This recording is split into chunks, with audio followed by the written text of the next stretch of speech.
मातोश्रीवर ठाकरे बंधूंची राजकीय चर्चा, प्रमुख पालिकांबाबत ठाकरे बंधूंचं एकमत. मुंबईमध्ये ठाकरे बंधूंचाच महापौर होणार. संजय राऊतांकडून मुंबई पालिकेमध्ये ठाकरे बंधू एकत्र लढण्याचे संकेत. कफ सिरपमुळे आजारी असलेल्या मध्य प्रदेशमधील 14 मुलांवर नागपूरमध्ये उपचार सुरू. 3 मुलं व्हेंटिलेटरवर तर दोघांची प्रकृती गंभीर. विषारी रसायनं कफ सिरपमध्ये मिसळल्यानं घात. कफ सिरपचा विष प्रयोग, सदोष मनुष्यवधाचा गुन्हा दाखल व्हावा, सामनातून मागणी. पुणे पोलिसांना निलेश घायवळच्या कोथरूडमधल्या घरामध्ये बंदुकीच्या गोळ्या सापडल्या. मराठवाड्यामधील पवनचक्की प्रकल्पासंदर्भातील फाईल्सही पोलिसांकडून जप्त. पोलिसांनी तपास करावा, जिवंत काडतुसं नाही तर जिवंत माणसंही गाडलेली सापडतील.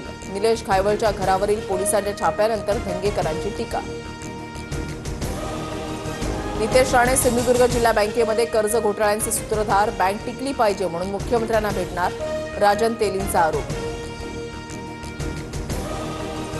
सिंधुदुर्ग जिल्हा बँकेमधील कर्ज घोटाळा प्रकरण फडणवीसांनी ईडीकडे द्यावं. क्लीन कारभार करायचा असल्यास फडणवीसांनी कारवाई करावी, संजय राऊतांची मागणी.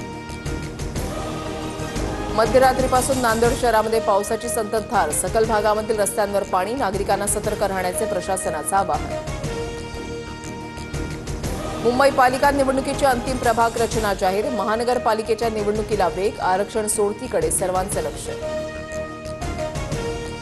राजस्थानमधील जयपूरमधील सवाई मानसिंग रुग्णालयाच्या ट्रॉमा सेंटरच्या आयसीयूमध्ये आग. आगीच्या घटनेमध्ये 7 रुग्णांचा मृत्यू. मृतांमध्ये 3 महिलांचा समावेश.